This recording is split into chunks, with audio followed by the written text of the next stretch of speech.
Taste the Daily.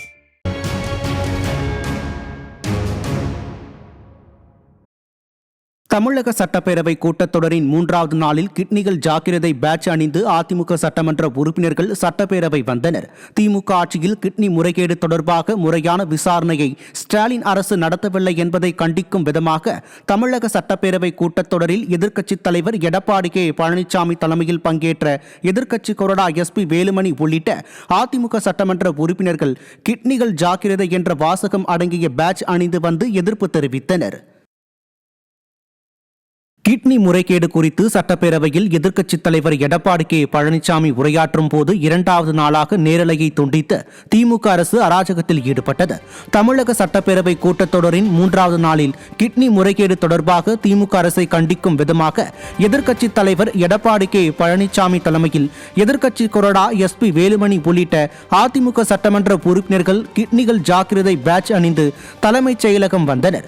இதையடுத்து கூட்டத்தொடர் நடைபெற்ற நிலையில் எதிர்க்கட்சித் தலைவரின் பேச்சை மக்கள் கேட்டுவிட்டால் ஆட்சிக்கே ஆபத்து வந்துவிடும் என விடிய அரசு அஞ்சி நேரலையை துண்டித்து அராஜகத்தில் ஈடுபட்டதற்கு கண்டனங்கள் எழுந்துள்ளது. நாமக்கல் மாவட்டத்தில் சிறுநீரக திருட்டு முறைகேட்டில் ஈடுபட்டவர்கள் மீது இதுவரை தமிழக அரசு எந்த நடவடிக்கையும் எடுக்கவில்லை என எதிர்க்கட்சித் தலைவர் எடப்பாடி கே பழனிசாமி சட்டப்பேரவையில் குற்றம் சாட்டினார். சட்டமன்ற கூட்டத்தொடரின் 3வது நாளில் எதிர்க்கட்சித் தலைவர் எடப்பாடி கே பழனிசாமி பேச முயன்ற நேரலையை விடியா திமுக அரசு துண்டித்தது.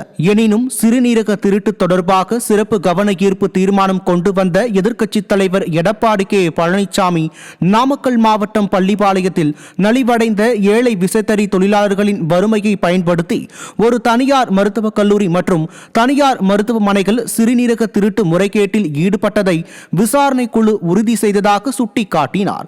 இந்நிலையில் விசாரணை குழு அளித்த அறிக்கையின் அடிப்படையில் சம்பந்தப்பட்ட மருத்துவமனைகள் மீது அரசு எவ்வித நடவடிக்கையும் எடுக்கவில்லை என எதிர்க்கட்சித் தலைவர் சாடினார். சிறப்பு விசாரணை குழு குறித்து உயர்நீதிமன்ற மதுரை கிளை வழங்கிய தீர்ப்பை உச்சநீதிமன்றம் உறுதி செய்த நிலையில் சிறப்பு விசாரணை குழு விசாரணையை மேற்கொள்ள தமிழக அரசு அனைத்து நடவடிக்கைகளையும் எடுக்க வேண்டும் என எதிர்க்கட்சித் தலைவர் எடப்பாடி கே பழனிசாமி வலியுறுத்தினார். மேலும் சிறுநீரக திருட்டு முறைகேட்டில் சம்பந்தப்பட்ட தனியார் மருத்துவமனைகள் மற்றும் மருத்துவர்கள் சான்றிதழ் அளித்த அதிகாரிகள் மீது கடுமையான நடவடிக்கை எடுக்க வேண்டும் என்று எதிர்க்கட்சித் தலைவர் எடப்பாடி கே பழனிசாமி வலியுறுத்தினார்.